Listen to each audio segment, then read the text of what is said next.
So we now move to our next speaker, who is Mr. Nigel Hinds. And Mr. Hinds has spoken before at fora of this type and other types, and I'd like to take this opportunity to welcome Nigel to the meeting.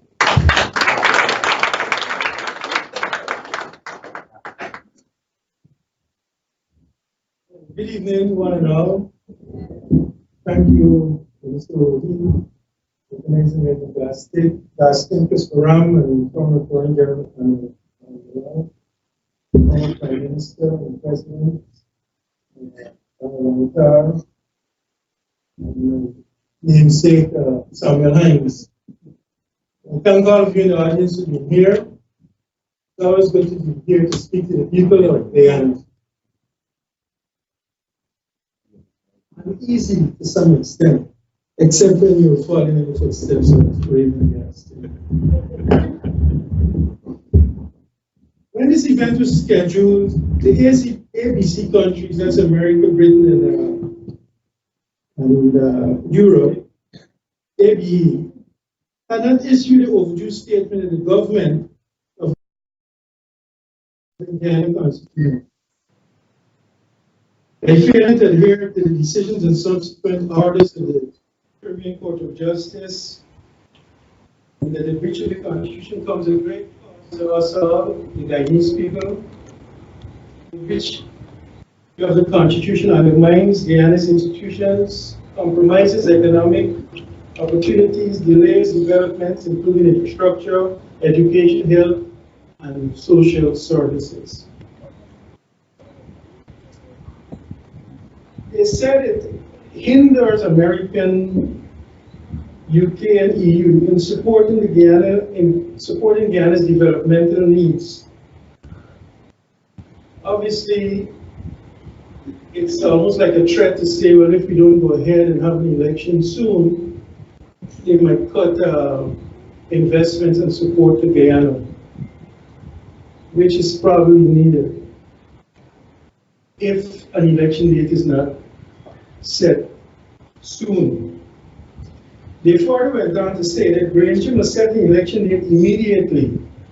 And from looking at our Constitution, that word is almost amorphous and vague.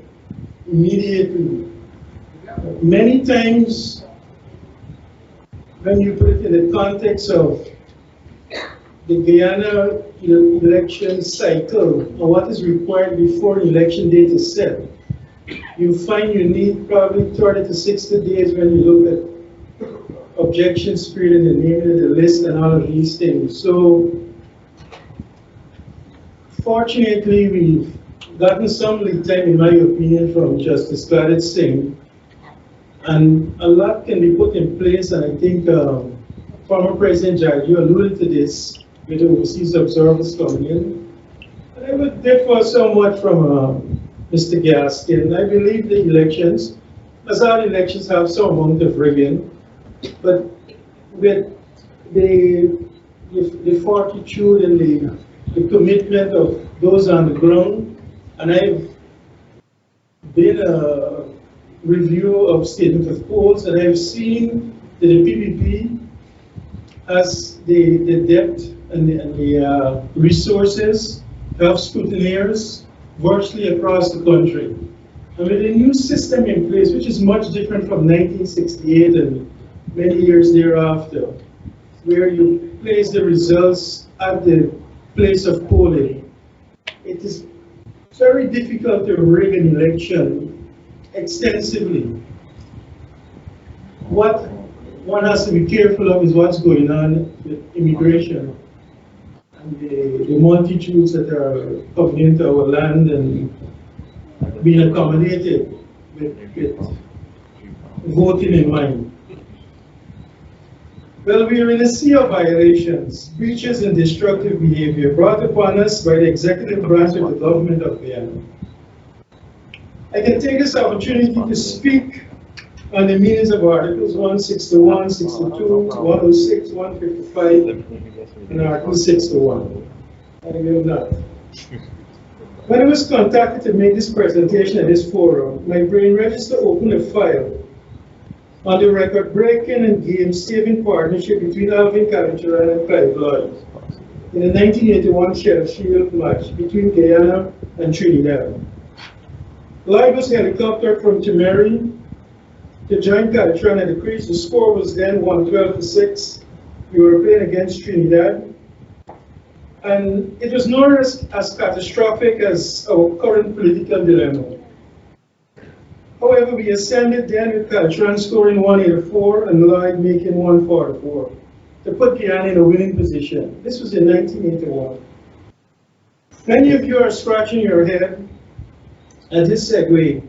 The purpose is to illustrate our cross-section of our leaders, whether it's inter-team, inter-party, or between parties, can be successful in putting Guyana first. We Guyanese are now hopefully on the verge of emerging from 9 months of quagmire, political quagmire, that violated key sections of the Constitution as we await the election date pronouncement from President Granger.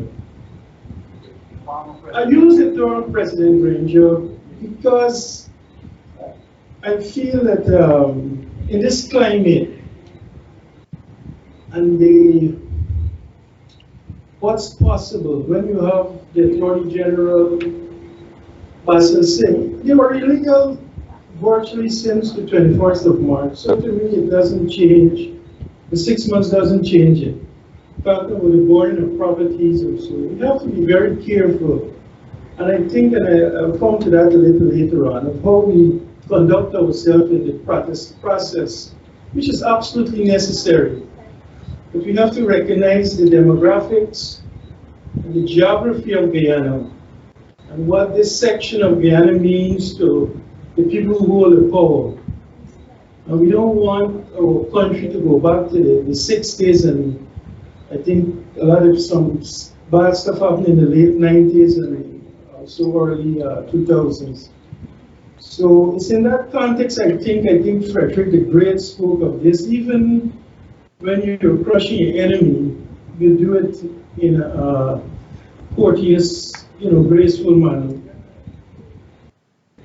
After witnessing the remarkable 470,000 registrants via an unnecessary, unusable, and unreliable household registration process, and yet we still have the non-resignation of the President and his cabinet, illegally constituted cabinet decisions, while court decisions and court orders are being ignored. We also had some of our political scholars and their legal advisors come up with new math equations and more twisting interpretations. Fortunately, facts and figures and logic did not correlate with their global research. Truth be told, the whole purpose was to delay and ignore reality, and they have enjoyed several months of success in this regard, as Raymond attributed earlier. The usual suspects will look at my participation at this forum and refer to me as a sellout, a hypocrite, a house slave, and they just cannot shed racist ideas to embrace racial equality. The naysayers and purveyors of hate, race hate avoid logic and facts and must be rejected or ignored.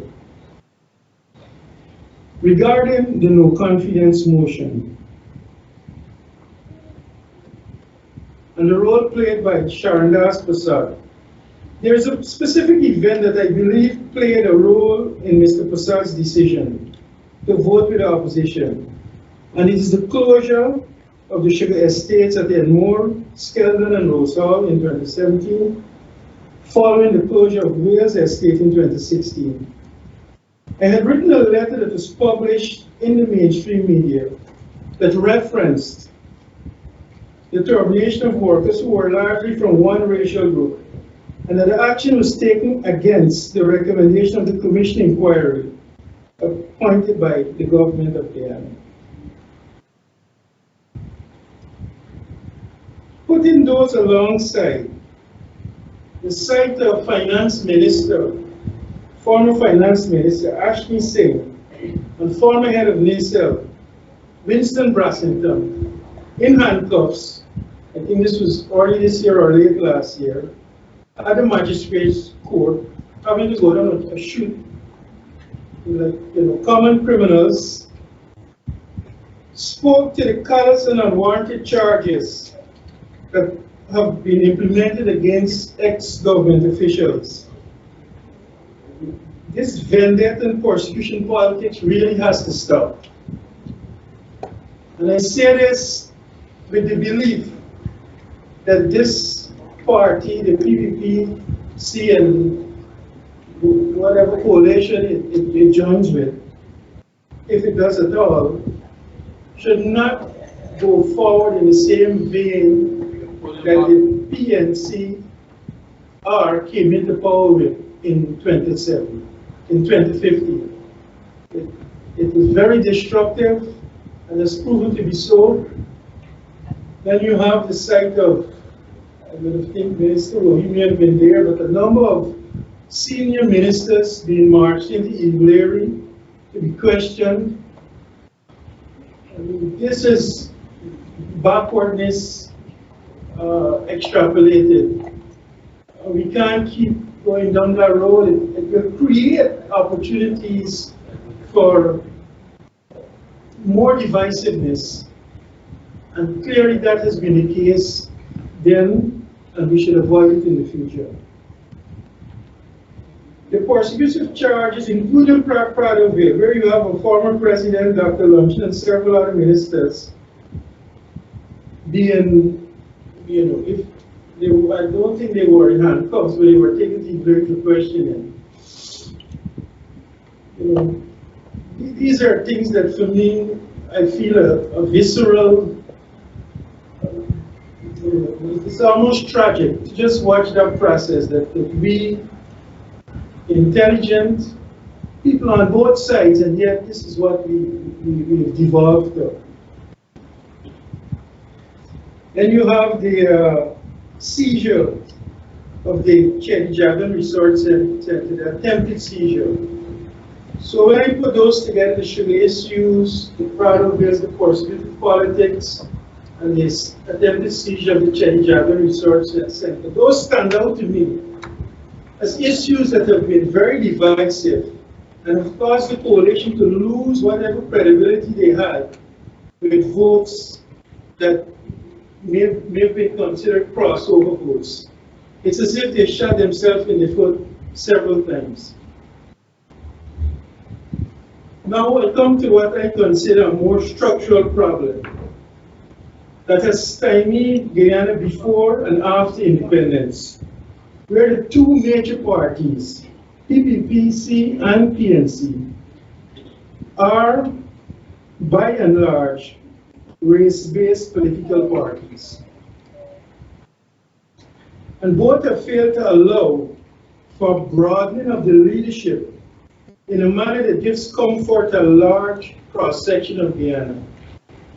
And I want to take a pause from my written notes to make the point that a lot of the concern and what you would call it extreme views expressed by persons on one side or the other are really about having a party that doesn't reflect their view, should I say demographic, for want of a better term. And I think I have better terms. But the point I'm making there is that I should be able to walk into a PNC office or outreach building to the Chedijagan Research Center and have a sense that among us all are Guyanese who are reflective of a practical demographic of the country. And I think I wrote recently about a situation where for the PPP, the only leader in the PPP, the only leaders from the PPP are all of one ethnic hue, and likewise for the PNC with a short exception. It seems to me that the failure to give meaningful decision-making status and positions across race lines within each parties on a practical, proportionate basis has contributed in no small way to the maiming of the Guyana's constitution and the screeching silence from CARICOM. And this shows how extensive the problem is. It's not just localized to Guyana. When you can have CARICOM silence on the abuses to the Constitution, the violation of the Constitution, it speaks to some partisanship or major partisanship on the part of CARICOM.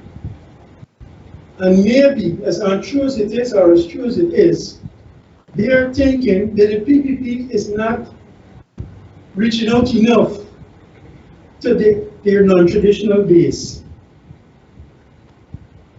And my question to the leadership is, have your non-traditional supporters not performed as well as your traditional supporters when placed in leadership positions? As is now being shown, in the United States of America, the Constitution, Congress, and courts can be thwarted, victimized, and manipulated by the executive. We have seen so much of this in Guyana. This to a lesser extent is according to the United Kingdom. However, they are all democracies, the United Kingdom and the US of A, with powerful institutions that can withstand the onslaught of an out-of-control executive, unlike our fledgling democracy of Guyana, that needs input from the international community to stay on the course of democracy. And it is my belief that the interventions of the international community caused the appointment of Justice Claudette Singh, and will cause Granger, if I may speculate, to set a date within a week. My only fear is that he might attempt to set it 3 months plus out. In August 3rd, 4th to September 6th edition of The Economist, they carried a feature article titled Democracy's Enemy Within. And they said democracies are generally thought to die at the barrel of a gun. Well, these days, however, they are more likely to be strangulated slowly in the name of the people. And in Guyana, we have survived the strangulation of our constitution. And we have indeed come a long way from what obtained in, even though the cabinet has not resigned and the president has not resigned, a number of other breaches of the Constitution. The fact is, the Justice Claudette Singh has set a time period for elections. Granger, I think, will be forced by the international community to set a date. It just how much beyond or close to February it will be determined. But these things are not happening primarily or even mainly because I should say with some equitability that it's happening because of the joint efforts of the opposition parties and the international community. Now that we are in a home stretch, the national and regional elections with manifesto commitments where promises and words can be powerful. But I ask all of you who are involved in the process to let the actions be really representative of the promises you made. We ought not to have this 10-20% success rate against our manifestos. The manifestos are a serious document. As much as Trump has been lambasted by the media, he is still trying to enforce a lot of the promises he made prior to elections. Let not the pre and post election periods be faced with race-baiting politics, vendetta politics, unleashing Soko and Sarah on those who have held office. Let us crush that evil. That I consider an evil. A relevant and core pivot to our new fund well is that we need to have royalties renegotiated at a fair and reasonable level. All of this is connected. Raymond made different connections and I'm making this one. If the PNCR and PPPC can condone the royalty waivers granted to Exxon, which they must not, but if they do, then our government can grant tax waivers on liabilities owed by our large businesses and significantly reduce and/or eliminate onerous taxes on our people that are the highest in the Caribbean region. And this is something we must give a lot of thought to. Our taxes are way excessive. If the Commissioner General wishes, he can legally pressure businesses and get up to about 500 billion. I think right now they're at 300 billion, and he said they have already exceeded their targets by 45 billion for 2019. And I know he is not really pushing it, but because of the tax rates and the structure and the mechanism, and even some partisanship, which doesn't necessarily come from the top of the GRA, we have been virtually sub-dry, unlike other countries in the Caribbean, which have far more tax-friendly rates. I will close by cautioning the opposition supporters to protest with caution against this illegal executive government. Violence, boarding, and looting is not in the country's interest. Every action has consequences, right or wrong. So you might be right, and yet the repercussions could be so devastating that it would have been better not to do anything. But I still encourage protests. I believe that is the right thing to do. The government must be seen and portrayed as illegal. The ministers have no standing. The president has no standing in terms. It's a caretaker president, and these are things that have to be spoken with clarity and constantly. Let our actions be right without rancor and arrogance, and insolence or disrespect. And this is where I had an experience, I think it was in December of 2018, shortly after the no confidence vote had passed. And everybody was having cheers, and to me it was a kind of a gloating event. And we must avoid that. Wherever we come from, we're Guyanese, we must avoid that. The party wins, and I believe in the two-party system. I believe that if we can strengthen the parties across the different demographics and cross sections, it's a win-win situation. So I can walk into the PNC or the PVP of any race and feel comfortable. So this gloating will go away, because what happens is when you speak as a Guyanese of a particular that traditionally supported a party, what happens when there is such a division, when there is such a clear demarcation between the traditional supporters of each party, is that you are automatically frowned upon and look what happened to Terence Campbell. I mean, that speaks for itself. He was, he was denigrated, he was pilloried, his business was threatened, and all manner of things.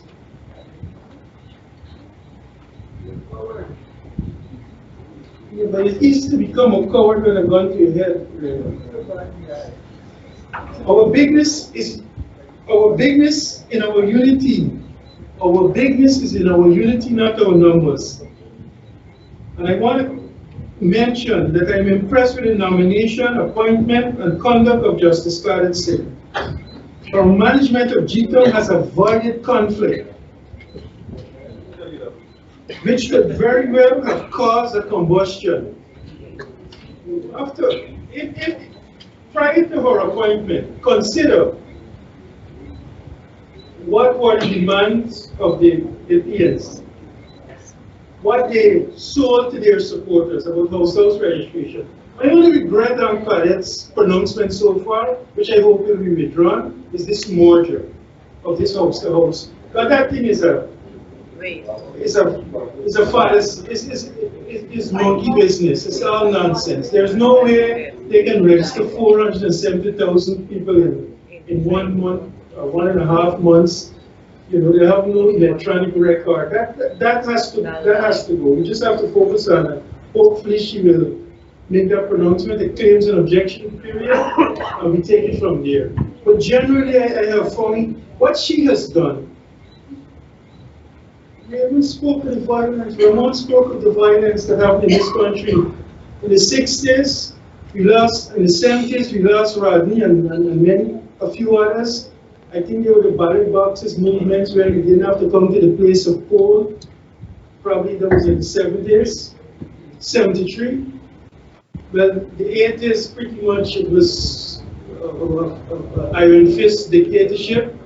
Then you had the Mofai in the 90s, and then a mini coup was attempted in the 2000 to 2008 period that ex-President Jagdeo managed to thwart. So, Raymond said we're dealing with a party that wins elections in the PPP. I am saying, no, there was no rigging from 92. But then rigging happens in the United States. The degree to which it goes, 2%. But what happened in the 70s and the 60s was probably more like, and 80s was probably more like 40% rigging.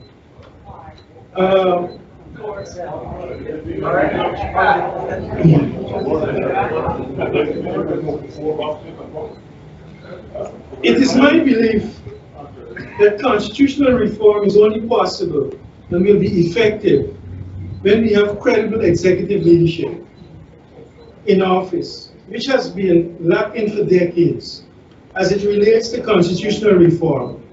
I don't feel that parties that are likely to lose in elections should be talking about constitutional reform, nor do I think opposition parties, not that they should not be talking, but the trust, the decision, the template should start with a comfortably elected executive that can speak to constitutional reform.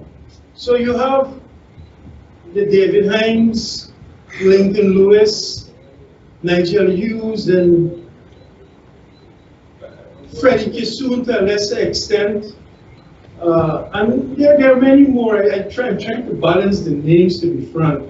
But I know a lot of you talk of constitutional reform.